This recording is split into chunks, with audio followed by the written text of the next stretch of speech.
चलिए, तबीयत तो ठीक है भाई? बाबू, तबीयत, proper diet and proper sleep, proper time. क्या वेदांत, तो कॉलेज चल रहा है? एक कितने सेमेस्टर हो गए? कितने सेमेस्टर हो गए? 2 तो चल रहा है। आपकी पढ़ाई चल रही है? हाँ, कल देखी नहीं मेरी क्लास में। तो रेगुलर कैसे हुआ फिर?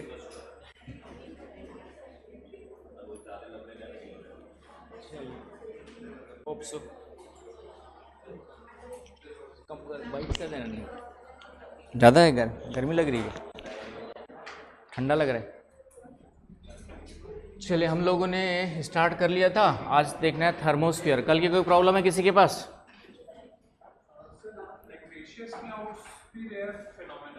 क्या?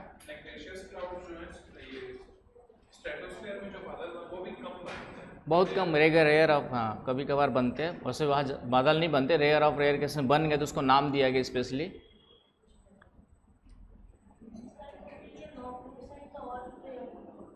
क्या बोल रहे हो? हाँ, तो वो और भी, वो और कभी कभार बनता है। ठीक है, बहुत कभी कभार कोई थोड़ा बहुत वाटर पेपर पहुँच गया वहाँ पर तो फिर बन सकता है, तो बन सकता है। जनरली जो क्लाउड्स बनेंगे वो सिर्फ ट्रोपोस्फियर में ही बनते हैं। क्लाउड कहाँ बनते हैं आपके? जो है ट्रोपोस्फियर में ही बनते हैं। रेयर ऑफ रेयर केसेस में बन गए तो बात अलग है, तो उसी को अलग से नाम दिया गया है।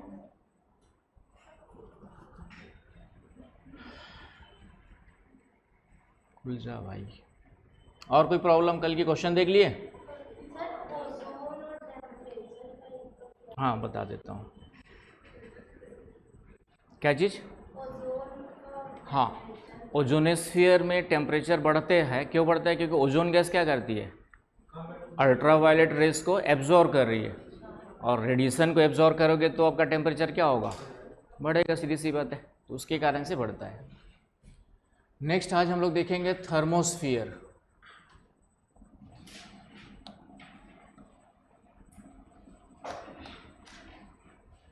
आपका जो है थर्मोस्फीयर,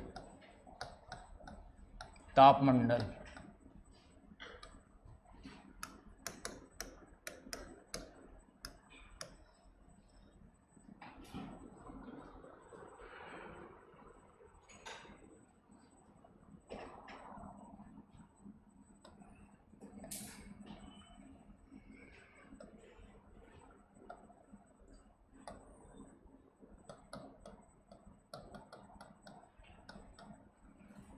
ये आपका हो गया ट्रोपोस्फियर।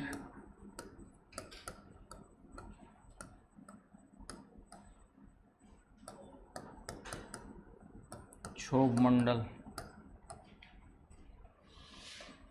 ये हो गया आपका 50 किलोमीटर तक। समताप मंडल, स्ट्रेटोस्फियर,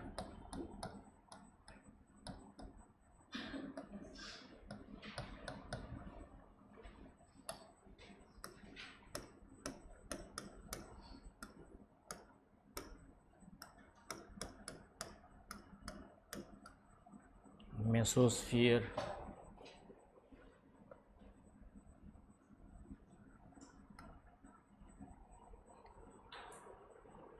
और उसके ऊपर फिर पूरा का पूरा अप्रोक्स थोड़ा बहुत एग्जिस्टेंस माना जा सकता है 10,000 किलोमीटर तक। तो यहाँ पर मैंने बताया था कि टेम्परेचर क्या होता है आपका? डिक्रीज करता है, फिर इंक्रीज करता है, फिर कंटिन्यूसली डिक्रीज करता है, राइट? तो इसलिए इनको हमने अलग अलग लेयर्स के रूप में कंसिडर किया हुआ है, लिया हुआ है। क्लियर है पॉइंट यहाँ तक? इसके बाद क्या होता है? इसके बाद फिर टेम्परेचर बढ़ना स्टार्ट करता है तो बढ़ते ही जाता है। इसके बाद टेम्परेचर क्या होता है? कंटिन्यूसली क्या होता है?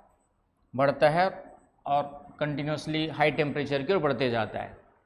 इसलिए इसको हम लोग, इस पूरे जोन को हम लोग क्या कहते हैं? आपका थर्मोस्फीयर कहते हैं। आगे बात समझ में? क्यों बढ़ता है? क्योंकि अब हम सीधा सन रेज के डायरेक्ट इम्पैक्ट में आ गए, सन रेज के डायरेक्ट प्रभाव में आ गए। हमारी बात समझ में? कि मेसोस्फीयर के बाद अब हमारा जो एटमॉस्फेयर है इसमें अर्थ का जो इन्फ्लुएंस है वह ख़त्म हो गया है ना। अर्थ से निकलने वाली रेडिएशंस का इन्फ्लुएंस कम्प्लीटली क्या हो गया, वो तो ट्रोपोस्फियर के बाद ही ख़त्म हो गया था लगभग, लेकिन अब उसका प्रभाव बिल्कुल नहीं पड़ेगा। अब सीधा हम किसके प्रभाव में आने स्टार्ट हो जाते हैं, सन के, और सन की ओर जाओगे तो टेम्परेचर क्या होगा, कंटिन्यूसली बढ़ता है।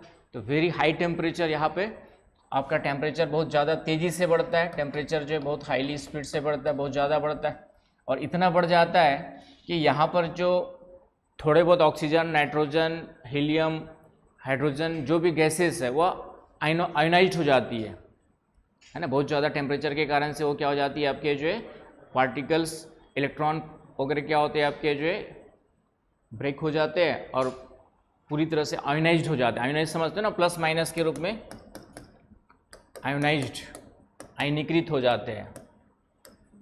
गैसें यहाँ पे क्या हो जाती है, आयनीकृत हो जाती है। कहाँ पर, ये जो गैसें है वह आयनीकृत हो जाती है, आयोनाइज्ड हो जाती है, और आयनीकृत होकर के लगभग नीचे ही ज़्यादा गैसें, ऊपर तो है नहीं अब ना, ऊपर तो न के बराबर है।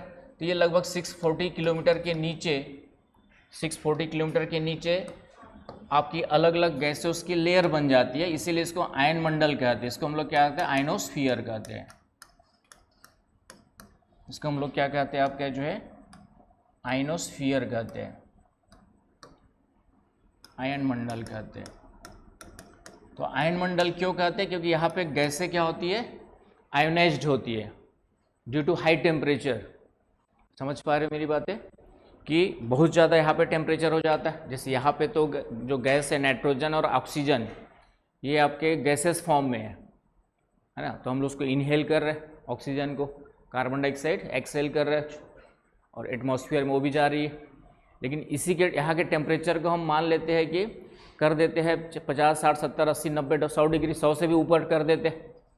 तो ये जो गैसें जो उसके ओरिजिनल फॉर्म में है वो क्या होंगी आपकी, क्योंकि केमिस्ट्री में थोड़ा बहुत पढ़ा होगा कि जब किसी चीज़ को गर्म करते हैं तो वो उनका जो केमिकल जो कंपोजिशन है वो क्या होता है, चेंज होता है, इलेक्ट्रॉन, प्रोटॉन वगैरह सब क्या होता है, एक्सचेंज होते हैं, है कि नहीं।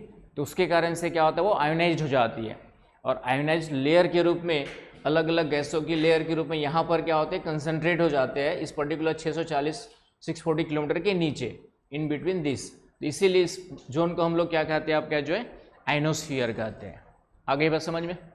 और इसके बाकी वाला जो ऊपर वाला बच गया पूरा का पूरा एक्सोस्फीयर कहलाता है, बहिर्मंडल कहलाता है। तो दोनों के बारे में अलग अलग देखेंगे फिर से।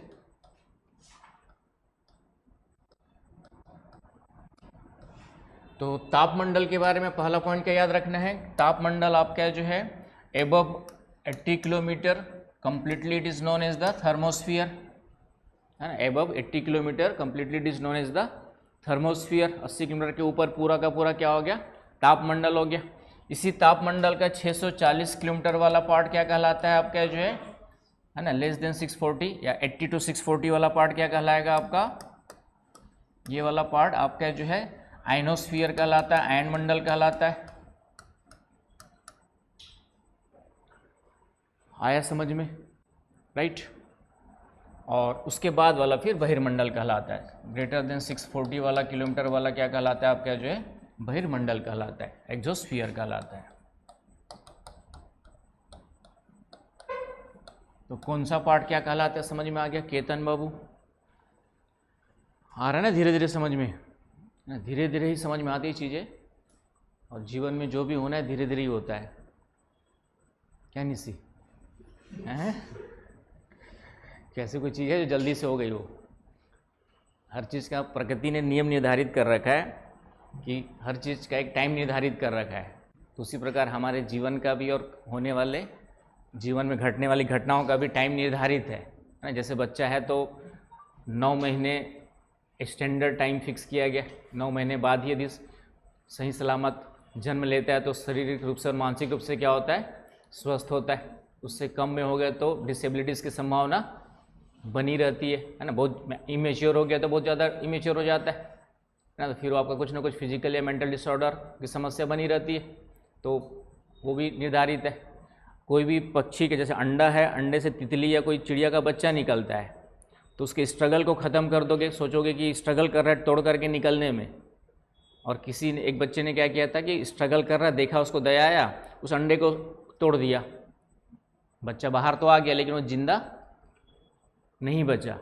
तो जो लाइफ में स्ट्रगल है वो भी आपके लाइफ को स्ट्रांग बनाने का पार्ट है, क्योंकि उस बच्चों को पैदा होने से पहले स्ट्रगल, अंडे को तोड़ के खुद बाहर निकलना है। तो एक उससे कहीं ना कहीं उसको एक मजबूती मिलती है ना, जो भी उसमें डेवलपमेंट होना है पंखों में, या जो भी मजबूती मिलना था उसके कारण से मिलती थी। लेकिन उसको हमने फोड़ दिया कि उसको इजीली बाहर आ गया, लेकिन वो जिंदा रहा क्या। इसलिए लाइफ में संघर्ष भी ज़रूरी है। तो हर काम धीरे धीरे ही होता है। पढ़ना स्टार्ट किया हो तो धीरे धीरे ही समझ में आएगा, है ना, क्योंकि ये यहाँ पे सिर्फ आपको पास नहीं होना है। चलिए अब थर्मोस्फीयर में आते हैं। तो थर्मोस्फीयर की ये सब समझ में आ गया। अब इसकी विशेषता क्या है, तो यहाँ पे टेम्परेचर क्या होता है, हाइट के साथ साथ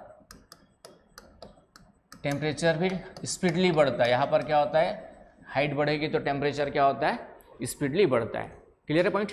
तो इसके कारण से निचले वाले भागों में गैसें आयनीकृत हो जाती है और आयनीकृत होकर के जमा हो जाती है, इसलिए इसको हम लोग आयन मंडल कहते हैं। क्लियर पॉइंट यहाँ तक। अब हम लोग आयन मंडल के बारे में देखेंगे। इंपॉर्टेंट है आयन मंडल, यहाँ से क्वेश्चंस बने हुए हैं। अब हम लोग आते हैं आयन मंडल में, आयनोस्फीयर में आते हैं अब हम लोग। तो पहली बात आयनोस्फीयर, तो पहला पॉइंट तो ये हो गया कि यहाँ पे गैसें किस फॉर्म में पाई जाती है, गैसें आयोनाइज्ड रूप में पाई जाती है, आयनीकृत रूप से पाई जाती है ना। आयन मंडल में जो गैसें होती है, जो भी गैसें हैं हमारे पास, नाइट्रोजन, ऑक्सीजन, खास करके हाइड्रोजन और हीलियम हल्की गैसें है। तो नीचे तो नाइट्रोजन ऑक्सीजन मिलेंगे, ऊपर क्या मिलेगा आपका, हाइड्रोजन हीलियम मिलेंगे। ऊपर क्या मिलेगा आपका, जो है हाइड्रोजन हीलियम मिलते हैं। तो नाइट्रोजन, हाइड्रोजन, हीलियम ये याद रखना है।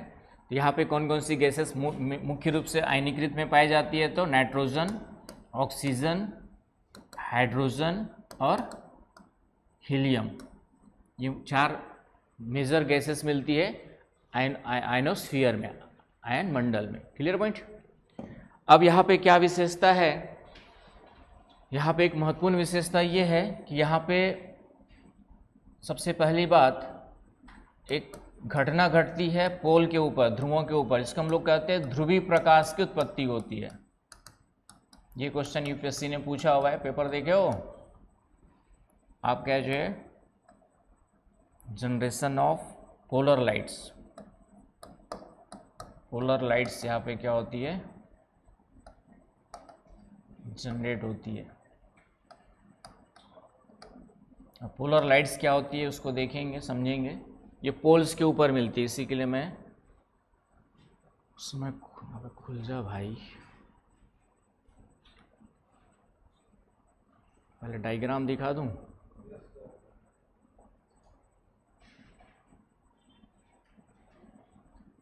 Atmosphere lecture 1 and lecture 2।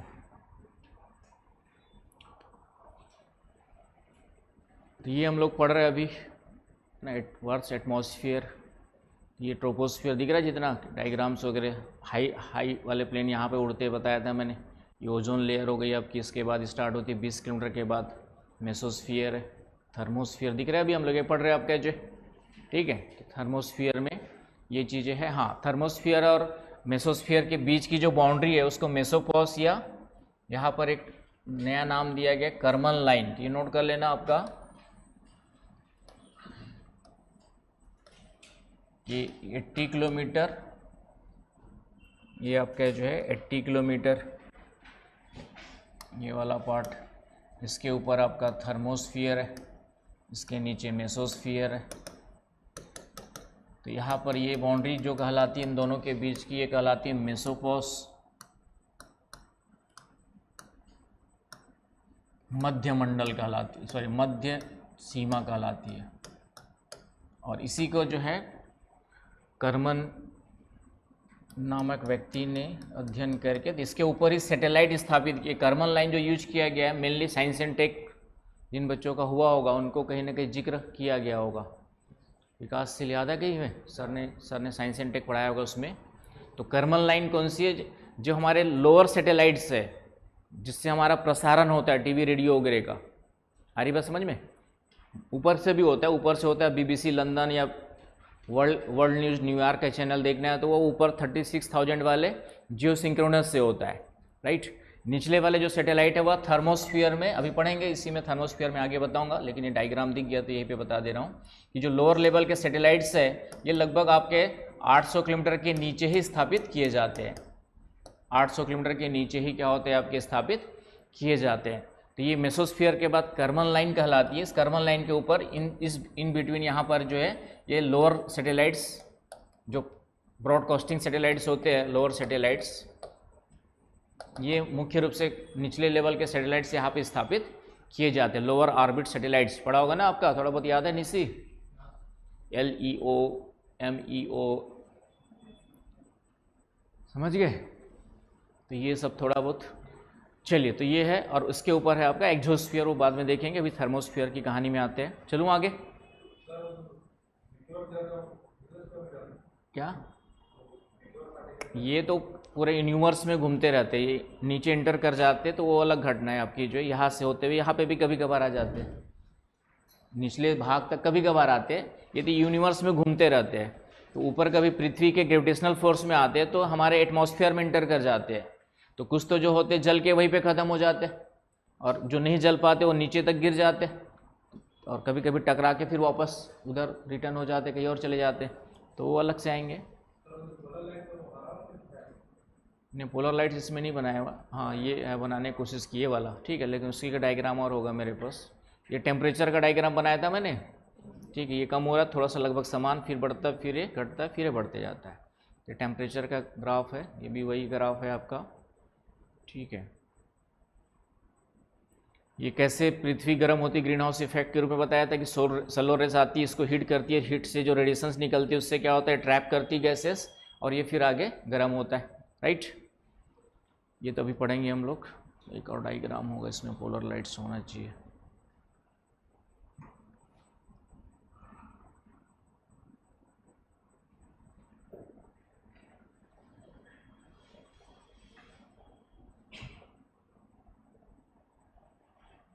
ये तो कुछ और है, ये तो क्वेश्चंस जो आए हुए थे वाले हैं।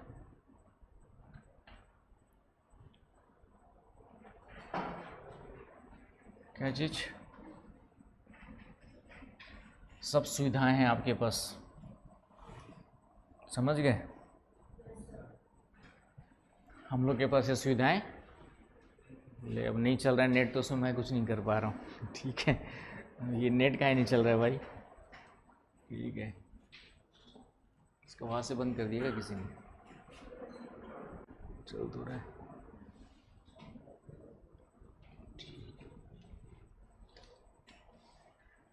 चलिए थोड़ी देर में चल जाएगा, हो सकता है नहीं चल रहा, पता नहीं। तो पोलर राइड्स क्या होते हैं बता देता हूँ मैं आपका। पृथ्वी में पोल्स के ऊपर, दोनों पोल्स के ऊपर, जैसे नॉर्वे वगैरह जब जाओगे, जब मौका मिलेगा भगवान की दया से, हैं, नॉर्वे जो है, वैसे तो मिड नाइट का सन कहाँ पे दिखाई देता है, तो नॉर्वे में दिखाई देता है, मिड नाइट सन बोलते, सुना है बचपन में। यहाँ पे आपका नॉर्वे है तो ये मिड नाइट सन के लिए जाना जाता है। तो यहाँ पे जब रात देखोगे, रात को यहाँ पे लाइटनिंग होती रहती है, कलरफुल लाइट्स चलती रहती है यहाँ पे, हरा नीला ना, ग्रीन होता है, रेड होता है, ठीक है, तो अलग अलग कलर्स की लाइट यहाँ पर क्या होती है आपकी, जो है जैसे हम लोग पटाखे फोड़ते हैं ना ऊपर, और जा करके फूट के स्पार्किंग हो करके पूरा का पूरा दिखाई देता है, सेम यहाँ पर नेचुरल इस तरीके से अलग अलग कलर की लाइट क्या होती रहती है आपकी, जो है बनते रहती है आपकी, फैलते रहती है ना। जैसे उस वाला डायग्राम में थोड़ा सा ग्रीन कलर का दिखाया था, ग्रीन कलर मीडियम रेंज वाली है तो ज़्यादा दिखाई देती है वहाँ पे, जो है ऑक्सीजन वगैरह के कारण से, तो वहाँ पर ये लाइट्स दिखाई देते हैं, उसको हम लोग क्या कहते हैं आपका, जो है पोलर लाइट्स। तो पोलर लाइट्स क्या है आपके, जो है lightning occurs over the poles, ध्रुवों के ऊपर क्या होता है, हिंदी में लिख लीजिएगा, ध्रुवों के ऊपर जो है प्रकाश चमकते रहता है, प्रकाशित होते रहता है, आपके जो है प्रकाशित होते रहता है।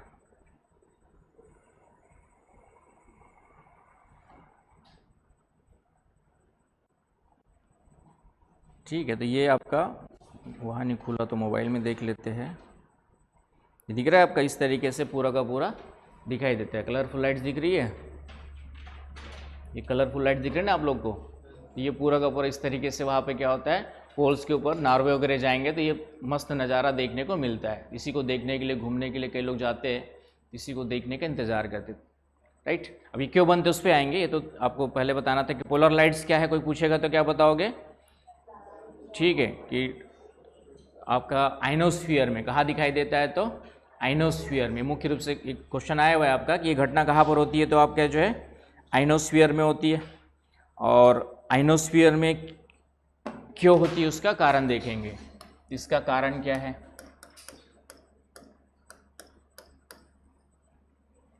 तो पहला कारण है इसका आइनोस्फीयर में यहाँ पे गैसें आयनीकृत है। तो पहली बात तो यहाँ पे आयनीकृत कण पाए जाते हैं, आयनीकृत आयनाइज्ड पार्टिकल्स पाए जाते हैं।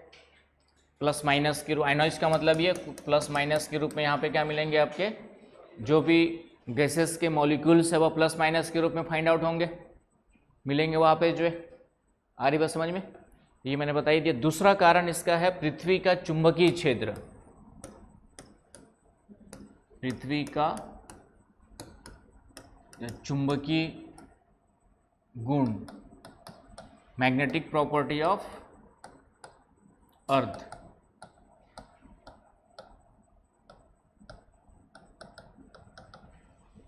Magnetic property of earth. तो क्यों, कैसे इसको समझते हैं, तो ये आप जानते हैं, कई बार बताया होगा पुराने बच्चों को, नए लोग समझ लीजिए कि पृथ्वी एक चुंबक के समान भी काम करती है। अर्थ हमारी एक मैग्नेट के रूप में भी क्या करती है, वर्क करती है, फंक्शनिंग करती है। कैसे पता चलेगा, कैसे प्रूफ करोगे, बच्चे को बताना हो।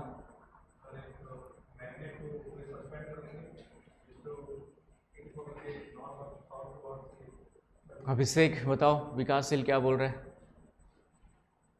हैं? ग्रेविटी तो अलग है, तो वो तो ग्रेविटी फोर्स के कारण से है। और ग्रेविटी फोर्स का संबंध किससे, मास से है। मैग्नेटिक फील्ड का रिलेशन मास से बिल्कुल नहीं है उसका। बार मैग्नेट, वो तो ठीक है, हाँ बार मैग्नेट के रूप में। तो उसका बताओ, साइंस फिजिक्स। हम कोई भी चुंबक लटकाते हैं, नॉर्थ और साउथ में ही जाके स्टेबल क्यों हो जाता है?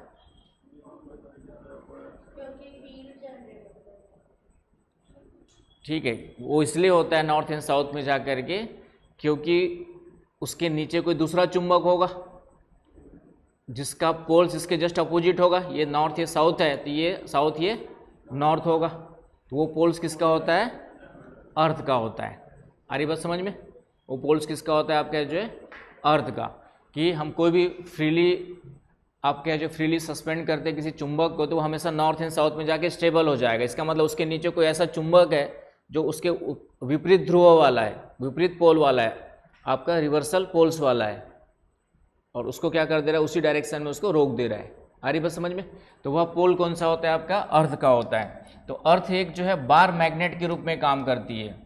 बार मैग्नेट का मतलब है कि पृथ्वी के बीचों बीच में ऐसा कोई खड़ा चुंबक, सीधा इस तरीके से छड़ के समान, रॉड के समान कोई चुंबक स्थित हो, डाला गया हो, वैसे वर्क करता है ना। ऐसा कोई डाला नहीं गया है, लेकिन आपका जो है, लेकिन वर्क ऐसे ही करता है कि पृथ्वी एक बार चुंबक के रूप में क्या करता है, आपका जो है कार्य करता है।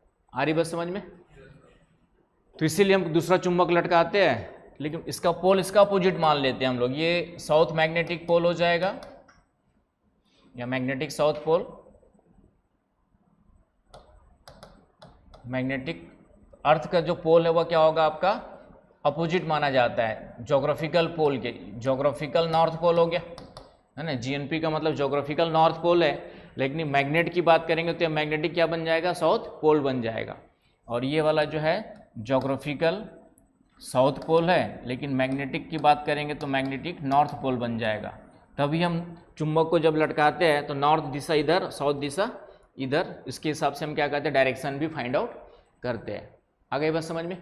तो अर्थ जो है इस तरीके से एक बार मैग्नेट के रूप में काम करता है। पॉइंट क्लियर है यहाँ तक? अब इसका लाइट से क्या संबंध है, पोलर लाइट से, उस पर आते हैं। यहाँ तक क्लियर हो गया वेदांत? अब जो आयोनाइज्ड पार्टिकल्स है, जो आयोनाइज्ड पार्टिकल्स है, जो कहाँ पर है आपके आइनोस्फीयर में, कहाँ पर है आपके जो है आइनोस्फीयर में, है राइट? तो हम लोग जानते हैं कि चुंबक की ओर जैसे लोहा खींचता है, उसी प्रकार जो आयोनाइज्ड पार्टिकल्स है वो भी मैग्नेटिक फील्ड की ओर क्या होते हैं, अट्रैक्ट होते हैं। आयोनाइज्ड पार्टिकल्स भी क्या होते हैं, मैग्नेटिक फील्ड की ओर अट्रैक्ट होते हैं। और सबसे ज़्यादा अट्रैक्शन किसी भी मैग्नेट में कहाँ पे होता है, पोल्स पर होता है। तो इसलिए जो आयोनाइज्ड पार्टिकल्स है ये मैग्नेटिक पोल्स की ओर अट्रैक्ट होते हैं, और जब ये प्लस माइनस है ना आपस में क्या करेंगे, टकराएंगे, तो उसके कारण से वहाँ पर फिर क्या होगी, आपकी लाइटनिंग होती है। आ रही बात समझ में? तो ये क्वेश्चन आपकी यूपीएससी ने साथ एक या दो बार पूछा हुआ है कि पोलर लाइट्स का संबंध किस मंडल से है, और दूसरा क्वेश्चन पूछा हुआ है पोलर लाइट्स की उत्पत्ति के पीछे कौन से कारण जिम्मेदार है। तो ये दो कारण ऑप्शन में जा करके देखिएगा, आंसर क्वेश्चन निकाल के ये दो कारण मिलेंगे। आया समझ में? तो ये हो गया आपका ध्रुवीय प्रकाश की उत्पत्ति कहाँ पर होती है और क्यों होती है। अलग अलग पार्टिकल्स होते हैं, ऑक्सीजन के अलग होते हैं, नाइट्रोजन के अलग से होते हैं, इस कारण से कलर अलग अलग, हाँ कलर्स अलग अलग क्रिएट होते हैं, क्योंकि सबकी अपनी प्रॉपर्टी अलग अलग होती है कि नहीं, इस कारण से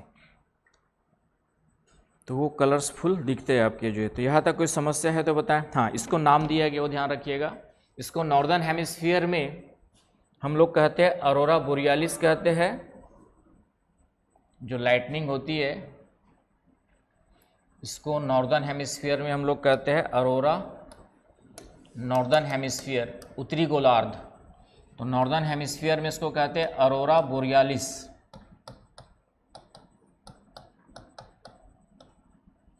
अरोरा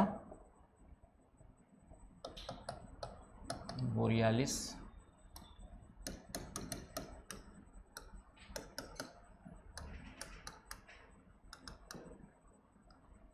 और सदर्न हेमिस्फीयर में कहते हैं आपका जो है अरोरा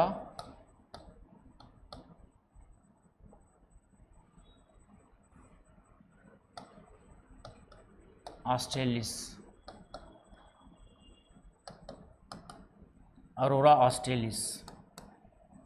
तो ऑस्ट्रेलिया साउथ में है, तो उसके नाम पे याद रखना अरोरा ऑस्ट्रेलिस कहाँ पड़ेगा आपका जो है साउथ में।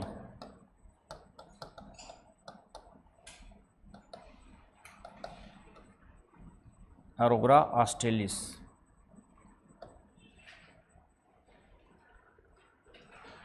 तो ये पहले तो नाम भी याद रखना है। नॉर्दर्न हेमिस्फीयर में क्या कहते हैं, अरोरा बोरियालिस, और सदर्न हेमिस्फीयर में क्या कहते हैं आपका जो है अरोरा ऑस्ट्रेलिस। क्लियर है पॉइंट आपका?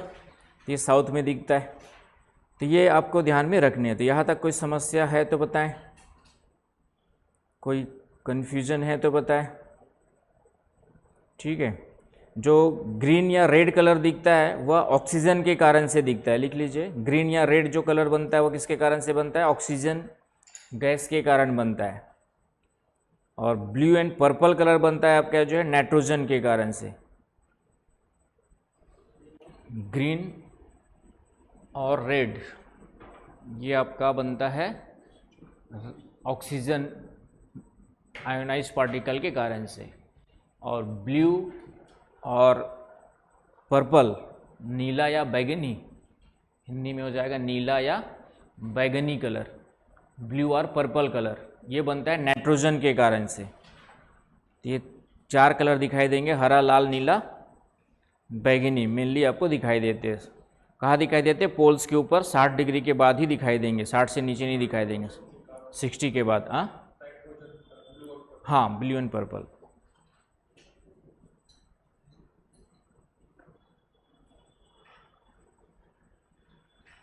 आया समझ में? तो ये थोड़ा सा आपको जो है ध्यान में रखना है।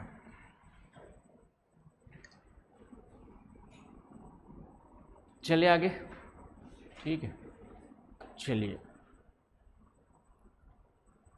तो इसमें थोड़ा बहुत इफेक्ट जो है सोलर विंड्स का भी रहेगा, अभी पढ़ेंगे जब एक्सोस्फीयर बताऊंगा उसमें, तो सोलर विंड्स का भी इसका थोड़ा बहुत इम्पैक्ट रहता है। सोलर विंड्स भी क्या करती है, टेम्परेचर को बढ़ाने में कंट्रीब्यूट करती है।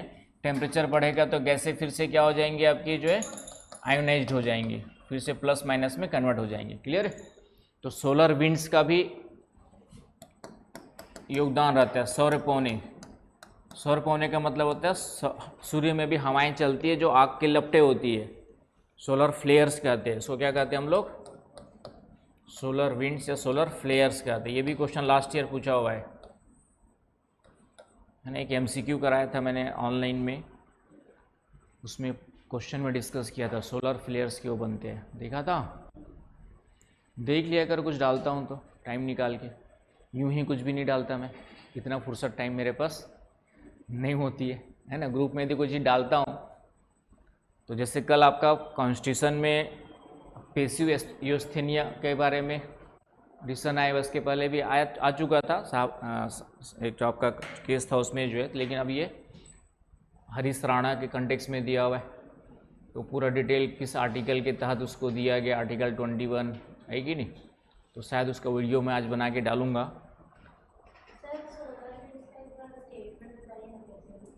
सोलर विंड्स अभी पढ़ेंगे, अभी बता रहा हूँ उसमें आ रहा हूँ। सोलर विंड्स क्या होती है, पहले तो सूर्य में चलने वाली हवाएं होती है, जैसे पृथ्वी पे हवाएं चलती है उसी प्रकार सन में भी क्या करती है आपकी जो है हवाएं, लेकिन सन में जो हवाएं चलती है वो क्या होती है, आग की लपटें होती है, क्योंकि सूर्य पूरा का पूरा आग का गोला है। तो ये सूर्य में चलने वाली क्या होती है, सोलर फ्लेयर्स या सोलर विंड्स कहते हैं, ये आग की लपटें होती है। तो जब ये पृथ्वी के लास्ट वाले, अभी देखा था 10,000 किलोमीटर तक वाले पार्ट से नीचे आपका रहता है, ये जब कभी कभी नीचे तक पहुंच जाती है, बहुत कहाँ पे, थर्मोस्फीयर में, तो ये फिर से गैसों को क्या कर देगी, फिर तापमान बढ़ा देगी, और तापमान बढ़ाएगी तो और ज़्यादा गैसें क्या हो जाएंगी आपकी जो है, और ये अभी मैग्नेटोस्फीयर पढ़ेंगे तो मैग्नेटोस्फीयर से भी टकराती है, तो उसके कारण से फिर से वहाँ पे कलरफुल लाइट्स वगैरह जनरेट होती है। तो उसमें आ रहा हूँ मैं, अभी एक्सोस्फीयर में आ जाऊँगा तो हो जाएगा। चलिए ये कलर याद रखना, लाल कलर और हरा कलर किस कारण से होता है, ऑक्सीजन के कारण, ब्लू एंड पर्पल होता है आपका जो है नाइट्रोजन के कारण से, तो ये ध्यान में रख लेना। क्लियर है? अब आते हैं बहिर्मंडल में, इसी का जो थर्मोस्फीयर का सेकंड पार्ट है, 640 किलोमीटर के ऊपर वाला भाग क्या कहलाता है आपका, एक्सोस्फीयर कहलाता है, बहिर्मंडल कहलाता है। तो यहाँ तक कोई समस्या है किसी को?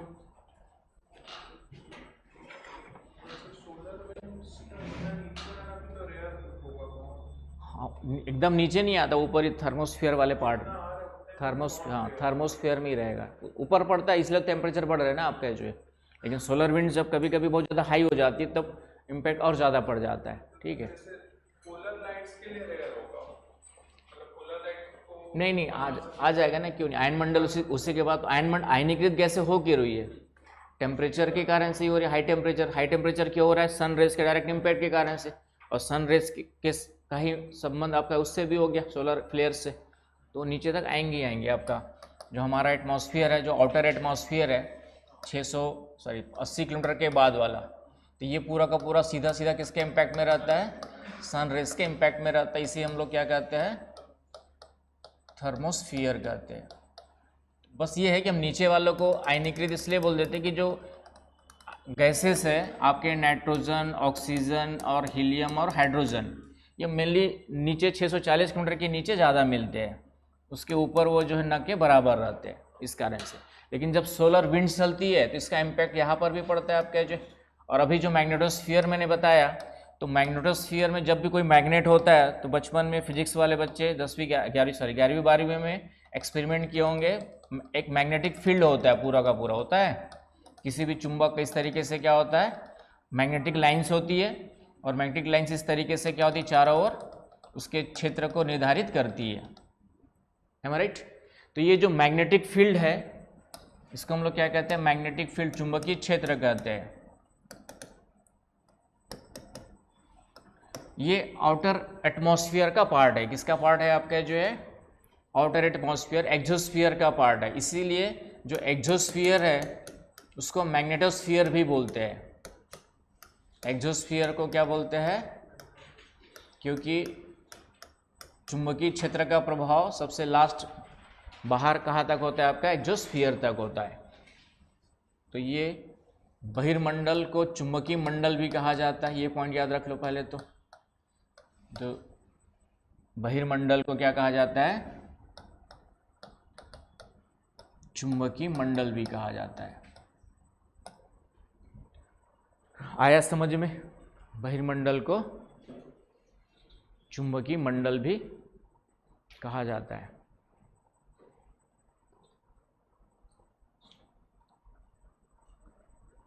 चलूं आगे।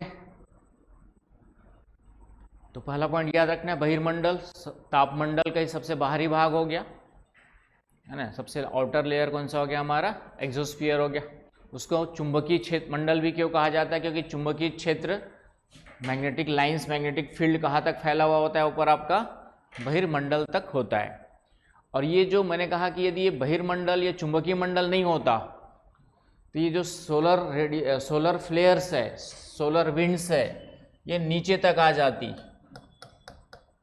तो ये सोलर विंड्स क्या करती है, मैग्नेटोस्फीयर क्या करता है, इस सोलर विंड्स को यहीं से बाहर की ओर डिस्पर्स कर देता है, पृथ्वी के लोअर एटमॉस्फेयर में आने नहीं देता है। तो इस तरीके से ये क्या करते हैं, इसको बाहर विसरण कर देता है, डिस्पर्स कर देता है, फैला देता है। आ रही बात समझ में कि ये जो मैग्नेटोस्फीयर है, लिख लो, मैग्नेटोस्फीयर क्या करता है, मैग्नेटिक फील्ड क्या करता है, सोलर विंड्स को, सोलर फ्लेयर्स को बाहर की ओर डिस्पर्स कर देता है। मैग्नेटिक फील्ड से टकरा करके सोलर विंड्स जो है बाहर की ओर फैल जाती है, निचले वायुमंडल में नहीं आ पाती है। यदि ये नीचे आ जाती तो फिर से हमारा टेम्परेचर और ज़्यादा बढ़ जाएगा, और बहुत ज़्यादा आ गया तो फिर हम फिर से यहाँ पे भी गैसें आयनीकृत हो जाएंगे, फिर हम लोग ऑक्सीजन हमको मिलेगा ही नहीं, कार्बन डाइऑक्साइड नहीं मिलेगा, तो फिर जीवन क्या हो जाएगा, राम नाम सत्य हो जाएगा ना। मरने के बाद जब लाश ले जाते हैं तो राम नाम सत्य क्यों बोलते हैं, मरने वाले व्यक्ति को देख करके याद आता है कि राम नाम सत्य है। कभी सोचा कभी इस बारे में हैं? क्या बोलते हैं, राम नाम। सोच रहे हो कि मरने वरने की बात क्यों कर रहे हो सर, अंतिम सत्य वही है, बाकी तो सब मोह माया है, समझ गए। जीवन का अंतिम सत्य क्या है, 6x6 के चीता पे जलना है या कब्र में दफनाना है, दो ही चीज़ होना है, और वो निश्चित है, बाकी चीज़ अनिश्चित है। बाकी चीज़ें क्या है, अनिश्चित है, होगा नहीं होगा, आयुष बनोगे नहीं बनोगे, ये सब अनिश्चित है, समझ गए। लेकिन मरना, तो इसलिए मरने से नहीं डरना है, बस ये समझना है कि जीवन जो है आज है, अभी है, इसी वक्त है। तो उस जीवन को अभी पढ़ाई करने पड़े तो पढ़ाई अच्छे से कर लो, बाकी की चिंता छोड़ दो, कल क्या होगा, कल क्या हुआ। यहाँ से निकलो, ऑटो में बैठो तो ऑटो का एंजॉय करो, ठीक है, ऑटो कैसे चलाते हैं और कैसे चलता है, और आसपास की जो हवाएं हैं उसको अनुभव करो, समझ गए ना भाई। क्योंकि जो जीवन है आज अभी और जिस क्षण में हो उसी क्षण का जीवन है, अगले क्षण का कोई पता किसी को नहीं है। चलिए, तो यहाँ तक चले आगे। ज्योग्राफी पढ़ाते पढ़ाते स्पिरिचुअलिटी में कहाँ घुस जाते हैं बोलना सर, ठीक है। एथिक्स भी पढ़ाता हूँ ना, तो एथिक्स में भी सब काम आएंगे। तो इसलिए करप्शन 1000 करोड़ 100 करोड़ जमा करने की ज़रूरत नहीं है, कोई काम नहीं आएगा। जब मरोगे तो पकड़ा गए तो फिर जेल के अंदर जरूर चले जाओगे और अंदर से हमेशा डर बना रहेगा। जब आप नंबर 2 की कमाई कर रहे हो तो ठीक है ना, कहीं ना कहीं इधर उधर अकाउंट भी होंगे, ज़मीन जायदाद भी होगी, दूसरे के नाम पे होगी। अब एआई का ज़माना है, कौन सी कहाँ से एआई पकड़ करके तुम्हारा बैंक अकाउंट बता देगा, पता ही नहीं चलेगा। तो अब उतना आसान नहीं रह गया है नंबर 2 की कमाई करके। घर में रखोगे तो पता चला सैटेलाइट भी नज़र रखा हुआ, किसके घर में कितना पैसा रखा हुआ है तो हो सकता है, क्यों नहीं हो सकता, सैटेलाइट के थ्रू तो गवर्नमेंट हो सकता है सैटेलाइट डेटा का यूज करे देखने के लिए कि भाई किसके घर में रिमोट सेंसिंग के द्वारा पता कर रहा है कि पैसे कहाँ कितने रखे हुए, समझ रहे ना भाई। तो और जब भी नंबर 2 रखे रहोगे तो अंदर से टेंशन रहेगा नहीं रहेगा, हमेशा टेंशन बना रहेगा। तो यहाँ पर याद रखना है, तो ये मैग्नेटिक फील्ड भी जो है, चुंबकीय मंडल या बहिर्मंडल भी पृथ्वी के लिए सुरक्षा कवच का काम करता है। किसका काम करता है? ये भी जो है प्रोटेक्शन शील्ड का काम करता है। किससे प्रोटेक्ट करता है ये हमें? सोलर विंड से प्रोटेक्शन शील्ड का काम करता है। तो ये याद रखना, ओजोन लेयर अल्ट्रावायलेट रेज से प्रोटेक्ट करती है और मैग्नेटोस्फीयर हमारा जो है सोलर फ्लेयर्स से। और होता क्या है कि अभी हमारा जो मैग्नेटिक फील्ड है वह सिकुड़ रहा है ना। ये एक नेचुरल फिनोमिना है, कभी बढ़ जाता है कभी घट जाता है। इससे कई वैज्ञानिक चिंता फिर से जताते हैं कि मैग्नेटिक फील्ड जिस तरीके से सिकुड़ रहा है आपका जो है, उसके कारण से सोलर विंड्स का इम्पैक्ट क्या होगा? बढ़ते जाएगा और उसके कारण से भी फिर टेम्परेचर क्या होगा? बढ़ेगा। और बहुत ज़्यादा आयनाइज्ड हो गई गैसें, तो जो हमारा पावर सिस्टम चलते सब खत्म हो जाएंगे, कोलैप्स हो जाएंगे। एक बार ऐसे ही सैन फ्रांसिस्को वाले रीजन में हो चुका है कि थोड़ी देर के लिए सोलर विंड्स का इम्पैक्ट उस पर्टिकुलर रीजन में, अमेरिका वाले रीजन्स में, ये सैन फ्रांसिस्को यहाँ पर है आपका, तो ये इम्पैक्ट पड़ा था थोड़ी देर के लिए। पूरा जितना भी इलेक्ट्रिक सिस्टम था, पावर सिस्टम थे, पूरे थोड़ी देर के लिए क्या हो गए थे? कोलैप्स कर गए थे। लेकिन वो थोड़ी देर के लिए था, अचानक से कैसे विंड्स आई होगी और थोड़ी देर के लिए आयोनाइज कर दी होंगी सभी चीज़ों को। तो लोगों को, वहाँ के साइंटिस्टों को समझ में नहीं आया था क्या हुआ। बाद में फिर स्टडी किया, तब बताया गया कि ऐसा हुआ था। तो ऐसी घटनाएं एक आध जगह पे ऐसे पहले भी हो चुकी है। और अभी मैग्नेटिक फील्ड हमारा क्या हो रहा है? सिकुड़ रहा है। ये सब जो बोल रहा हूँ वो भी ध्यान में रखना है। यूपीएससी क्वेश्चन बनाता है तो ये बुक्स में लिखा नहीं होगा, नोट्स में नहीं लिखा होगा। अब मैं क्या, एक ही बुक तो मैंने पढ़ा नहीं है, ठीक है, कई सारे बुक्स पढ़ी, तो कोई चीज़ कहाँ से निकल करके मेरे दिमाग में आती है और उसके मुंह के थ्रू तुम्हारे सामने आती है, तो वो भी ध्यान में रखना है। स्टेटमेंट दे देगा कि वर्तमान में चुंबकीय क्षेत्र सिकुड़ रहा है या फैल रहा है, बढ़ रहा है, तो वहाँ पे सोचने लगोगे ये तो कहा सर ने, तो कहीं नोट्स में दिया ही नहीं है, लेकिन क्लास में बोला है ना। तो वो अब रिकॉर्डिंग रहती है हमारे पास, तो हमको बुद्धू नहीं बना सकते, नहीं, या ये नहीं बोल सकते कि नहीं पढ़ाया था, ठीक है। तो हमारे पास रिकॉर्डिंग्स रहती है। एनीवे, समझ में आया? तो ये हमारे लिए चिंता की बात है, या वैज्ञानिकों के लिए और हमारे लिए भी चिंता की बात है। हाँ, नेचुरल फिनोमेना।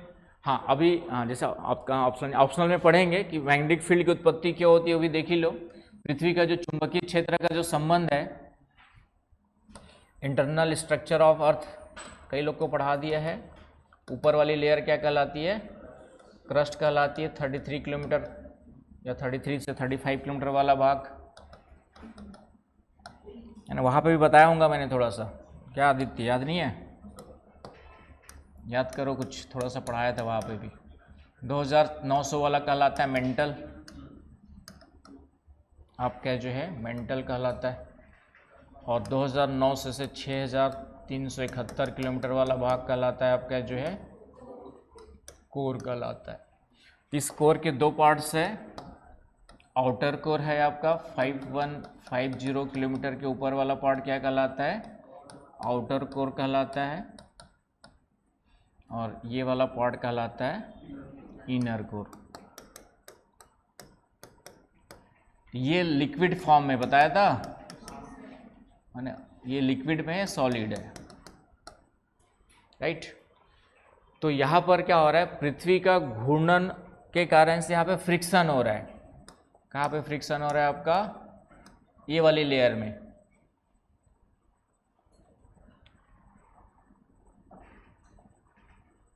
एक मिनट, हाँ, यहाँ पे जो ये सॉलिड है, ये लिक्विड है, ठीक है, इसको हटा दो। तो यहाँ पर आपका क्या हो रहा है? फ्रिक्शन हो रहा है। यहाँ पर ये वाला लेयर में फ्रिक्शन, घर्षण हो रहा है। इसके कारण से यहाँ पे पार्टिकल्स चार्ज हो जाते हैं और फिर मैग्नेटिक फील्ड जनरेट करते हैं। तो मैग्नेटिक फील्ड उत्पत्ति कहाँ पे होती है? कभी क्वेश्चन आ जाए तो ये आउटर कोर में होती है। मैग्नेटिक फील्ड की उत्पत्ति कहाँ पे होती है आपकी जो है? मैग्नेटिक फील्ड की उत्पत्ति कहाँ पर होती है? तो आउटर कोर, बाह्य कोर में होती है। ये ध्यान में रख लेना। कैसे होती है वो? फ्रिक्शन के कारण से होती है। आपका आयोनाइज हो जाते, फिर आयनीकृत इलेक्ट्रिक होकर के जो है फाइनली वो इलेक्ट्रोमैग्नेटिक प्रोसेस होता है आपका फिजिक्स में, उसके थ्रू मैग्नेटिक फील्ड क्रिएट हो जाता है। यदि पृथ्वी घूर्णन करना बंद कर दे, पृथ्वी घूर्णन करना बंद कर दे, तो पृथ्वी चुंबक के रूप में काम नहीं करेगी। आ रही बात समझ में? क्योंकि फ्रिक्शन बंद हो जाएगा। तो इसलिए जो पृथ्वी का चुंबकीय गुण है वह अस्थायी गुण है। पृथ्वी का चुंबकीय गुण है वह क्या है आपका, जो है टेम्पररी प्रॉपर्टी है, परमानेंट नहीं है। क्या है? टेम्पररी प्रॉपर्टी है, परमानेंट प्रॉपर्टी नहीं है। आ रही बात समझ में? टेम्परेरी क्यों है? क्योंकि जब तक घूर्णन चल रहा है। अब बोलो घूर्णन तो परमानेंट है, ऐसा नहीं, घूर्णन भी कभी भी बंद हो सकता है ना। किसी कारण से पृथ्वी का घूर्णन किसी चीज़ से टकरा गया या फिर कुछ चीज़ें उसको ऑब्स्टेकल्स क्रिएट हो गए धीरे धीरे करके, तो बंद भी हो सकता है। आ रही बात समझ में? अब ये नहीं कह सकते कि फिक्स्ड है, हालांकि अभी फिक्स्ड है, लेकिन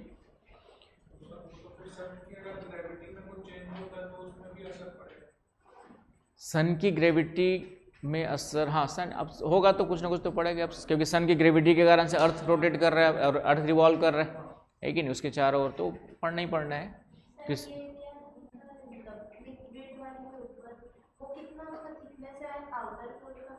ये वाला 515, हाँ ये 2900, ठीक है 2900 पढ़ेंगे इसको बाद में, और अभी तो मैंने, तो अभी यहाँ पे याद क्या रखना है, मैग्नेटिक फील्ड का संबंध किससे है आपका, आउटर कोर से है। आ रही बात समझ में? इसकी उत्पत्ति का संबंध किससे है आपका, आउटर कोर से, ये ध्यान में रखना है। तो ये पॉइंट हो गया आपका, ये सॉलिड लेयर और ये लिक्विड लेयर के बीच में, यहाँ पर इनर कोर और आउटर कोर के बीच में होता है, और इस तरीके से वापस को एनर्जी मिलती रहती है। तो यहाँ तक कोई समस्या है किसी को तो बताएं भाई। ठीक है, यहाँ तक आपका जो है किसी प्रकार की कोई समस्या है तो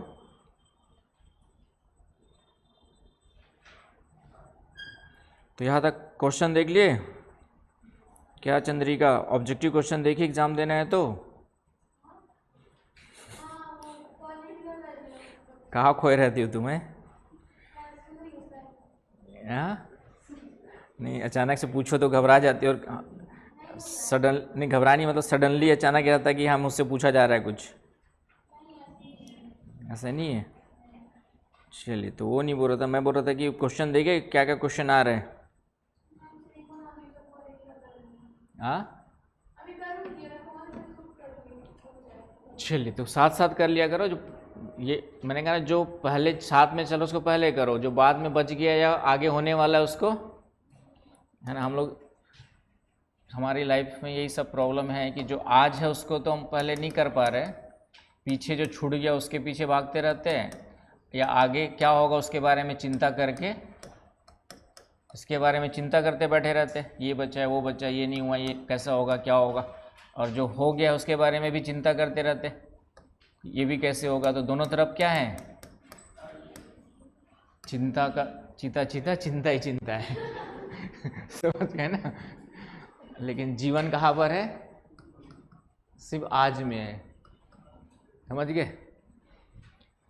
लेकिन ये चीज़ सीखना है, तो साथ वाला जो आज वाला, तो फिर कल वाला करोगे, आज वाला फिर छूटेगा, तो फिर कल वाला ही करते रह जाओगे, आज वाला कब होगा फिर। तो इसलिए आज को पहले करो, उसके बाद फिर टाइम निकाल के जो छूट गया है और उसको करो। ये चीज़ रिवीजन में हमेशा ध्यान में रखना। चलिए, तो ये हो गया आपका हमारा जो है वायुमंडल का स्ट्रक्चर ऑफ एटमॉस्फेयर पढ़ रहे थे हम लोग।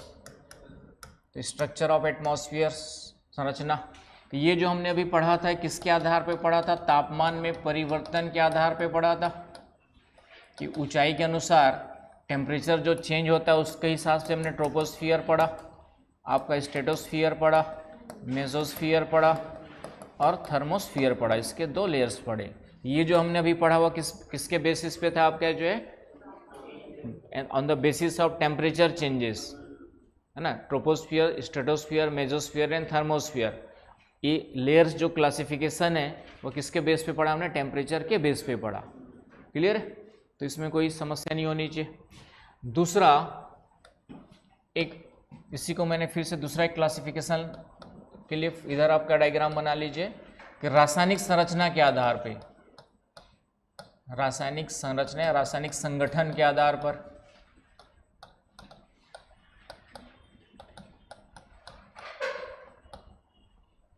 basis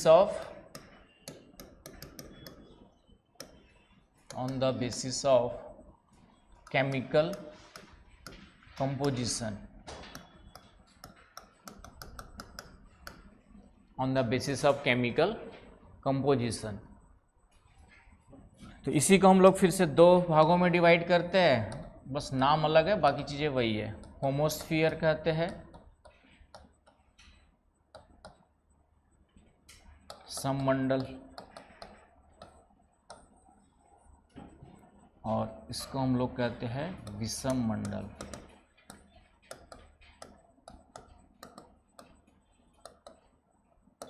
heterosphere. तो सममंडल विषम मंडल करके भी क्वेश्चन आपका कहीं पे बना सकता है, राइट। चलूं आगे,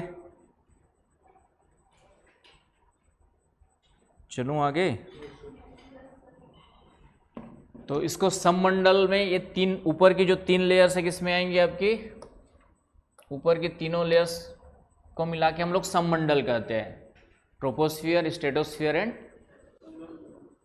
आपका जो है मेसोस्फियर को, 80 किलोमीटर वाले पार्ट को, है ना। तो ये सममंडल कहाँ तक हो गया हमारा, लगभग 80 किलोमीटर, या थोड़ा बहुत देंगे तो 88 किलोमीटर कई जगह लिखा होगा, या कई जगह पे 90 किलोमीटर तक लिखा होगा। तो मेसोस्फियर ही आएगा मेनली जो है, ठीक है। मैंने कहा ना ये न्यू स्टडीज़ है, तो न्यू स्टडीज़ में इसको इस तरीके से क्लासीफाई किया जाता है। टेम्परेचर के आधार पे तो है ही है, केमिकल कंपोजिशन के आधार पर जो है न्यू स्टडीज़ इस तरीके से क्लासीफाई करती है। तो सममंडल का विस्तार कहाँ तक है पूछेगा तो 80, 88 या 90 के अंदर ही रहेगा, ऊपर नहीं रहेगा, ये ध्यान में रखना है। 80 लिख रहा तो 80 मार देना, तीनों देगा तो पेपर बनाने वाला मान लेना गधा था ठीक है, तो 90 मार देना, क्योंकि 90 के अंदर बाकी अपने आप आ जाएंगे, समझ गए ना भाई। 90 मार लोगे तो 90 के रेंज में बाकी अपने आप आ जाते हैं। तो इस तरीके से तो होमोस्फीयर का विस्तार, और इस यहाँ तक हम देखते हैं कि तीनों लेयर्स कहाँ तक मिलती है, इसके अंदर मिल जाती है। तो तीनों लेयर्स किसके पार्ट हो गए, तो पहला क्वेश्चन बनता है होमोस्फीयर में कौन कौन सी लेयर्स आती है। तो ये तीन लेयर्स किस में आती है, आपकी जो है होमोस्फीयर में आती है। Clear point. अब होमोस्फीयर क्यों कहते हैं, होमोस्फीयर इसलिए कहते हैं कि क्योंकि यहाँ पे जो गैसें पाई जाती है समान अनुपात में मिश्रित होती है।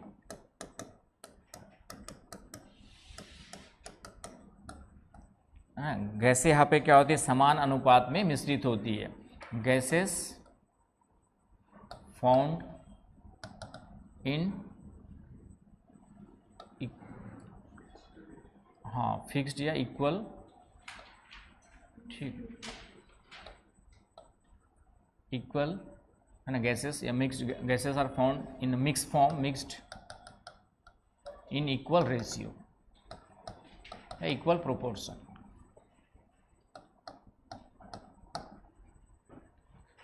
इक्वल प्रोपोर्शन का मतलब वही है जैसे हम लोग देखते हैं ना अभी कि ऑक्सीजन कितना है, कितना परसेंट ऑक्सीजन है, कितना परसेंट नाइट्रोजन है, ठीक है। तो 78% के आसपास नाइट्रोजन है ना, मोटा मोटी। इसमें भी अभी देखेंगे थोड़ा बहुत चेंज रहेगा। 78% नाइट्रोजन है, ऑक्सीजन 21% के आसपास है कि नहीं, बाकी अदर 1% में आ जाते हैं। ऑर्गन 0.93 है, पढ़ेंगे अभी। ऑर्गन 0.93 है। कार्बन डाइऑक्साइड मैंने बताया था 0.03 था, बढ़ करके 0.04 हो गया। आगे ना बस समझ में। तो ये जो रेशियो दिख रहा है, पढ़ रहे हैं हम लोग, ये इस मंडल में इसी रेशियो में सभी गैसें मिलेंगी। That's why it is known as the homosphere. समान अनुपात में मिश्रित है, आपस में मिली हुई है।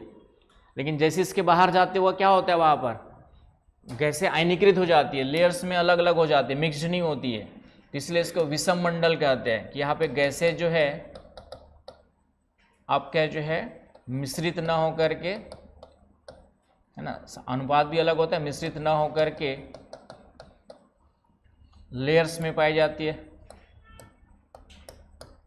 अलग अलग लेयर्स, या लेयर्स में भी नहीं कह सकते, लेयर्स तो है आयन मंडल में, मिश्रित ना हो करके आयनीकृत पाई जाती है, लिख ली ज़्यादा बेटर, आयनीकृत पाई जाती है। विषम मंडल में गैसें समान अनुपात में नहीं होती, पहली बात तो विषम होती है, और मिश्रित ना होकर के क्या होती है, मिश्रित ना होकर आयनीकृत लेयर्स में डिवाइडेड होती है, डिस्ट्रीब्यूटेड होती है। आ रही बात समझ में? डिस्ट्रीब्यूटेड इन आयोनाइज्ड फॉर्म, लिख लीजिए distributed in ionized form, that's why it is known as the heterosphere. आया समझ में? मॉलिक्यूलर फॉर्म में होती है, परतों में होती है, लेयर्स के रूप में होती है।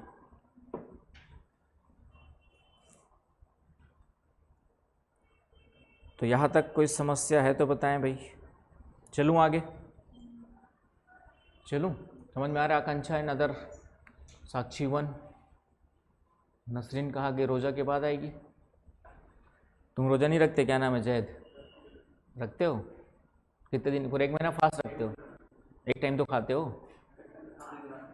ठीक है, एक टाइम नहीं खाओगे तो कैसे काम चलेगा? चलिए, तो यहाँ पे अब आते हैं विषम मंडल में। तो विषम मंडल में क्या होता है, यहाँ पे गैसें जो है मिश्रित नहीं होती है, आयनीकृत होती है, और आयनीकृत होकर के परतों में पाई जाती है, लेयर्स फॉर्म में पाई जाती है, परतों में होती है, लेयर्स में। किस में होती है? इन लेयर्स।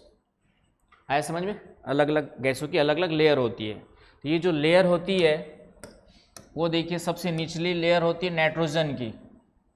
सबसे निचली लेयर कौन सी होती है आपकी? जो है नाइट्रोजन की। ये होती है 80 से 200 किलोमीटर तक, है ना? 80 या 88 कई जगह लिया होगा। नाइट्रोजन लेयर कहाँ से कहाँ तक होती है आपकी? जो है 80 to 200। फिर उसके बाद ऑक्सीजन की लेयर होती है, सबसे भारी होती है नाइट्रोजन, तो नीचे। फिर ऑक्सीजन की होती है 200 से 1100 किलोमीटर तक। उसके बाद होती है आपकी हीलियम हल्की होती है कि हाइड्रोजन हल्की होती है? बताओ। हीलियम हल्की होती है कि हाइड्रोजन हल्की होती है? हाइड्रोजन होती है भाई। हाइड्रोजन में 1 मॉलिक्यूल होता है ना, 1100 से लेके 3500 तक। और उसके बाद होती है आपके जो है हाइड्रोजन की लेयर, एबव 3500 सिर्फ हाइड्रोजन मिलती है। तो ये लेयर्स की मैच करने के लिए क्वेश्चन आता है कभी कभी। तो हेट्रोस्फीयर में ये अलग अलग गैसेस जो पाई जाती है वह लेयर्स के रूप में डिस्ट्रीब्यूटेड होती है, वितरित होती है, इसीलिए इसको हम लोग क्या कहते हैं? विषम मंडल कहते हैं, हेट्रोस्फीयर कहते हैं। यहाँ पे इक्वल रेशियो में, इक्वल प्रोपोर्शन में मिक्स्ड नहीं होती है, लेयर्स के रूप में अलग अलग होती है। जो भारी हुई थोड़ा नीचे रहेगी, सबसे हल्की वाली हाइड्रोजन सबसे ऊपर होती है। आया समझ में? तो यहाँ तक कोई समस्या नहीं होनी चाहिए, तो इसको हम लोग विषम मंडल में रखते हैं। आया समझ में? तो इतनी चीज़ों को याद रखना है। तो ये हो गया आपका structure of atmosphere, structure of atmosphere. और कल देखेंगे हम लोग फिर बाकी कंपोजिशन, और थोड़ा सा आयन मंडल का देखेंगे, इसका महत्व भी है। इसका महत्व हमारे रेडियो टीवी प्रसारण के लिए कैसे है वो बताऊंगा कल। रेडियो टीवी प्रसारण के लिए इसका यूज किया जाता है। रेडियो टीवी पहले करते थे, अब तो सैटेलाइट हमारे पास है। जब पहले हमारे पास सैटेलाइट नहीं होते थे तो हम रेडियो टीवी प्रसारण के लिए किस स्फीयर का यूज करते थे? आपका जो है आइनोस्फीयर का, है ना? Broadcasting of radio and TV, है ना? कैसे क्यों करते उसको देखेंगे अलग से। इसी को लेयर्स के रूप में हम लोग। चले, तो आज के लिए इतना काफ़ी है। तो कल बाकी पढ़ते, धीरे धीरे करके इस टॉपिक को आगे बना के देखियो। आकांक्षा, एटमॉस्फेयर से जो क्वेश्चंस आए हुए उसको एक बार अलग से निकाल करके कॉपी पे लिख लो ना। जो इंस्ट्रक्शन दिया जाता है उसको फॉलो करोगे तो सफलता निश्चित है, नहीं तो फिर भगवान भरोसे है।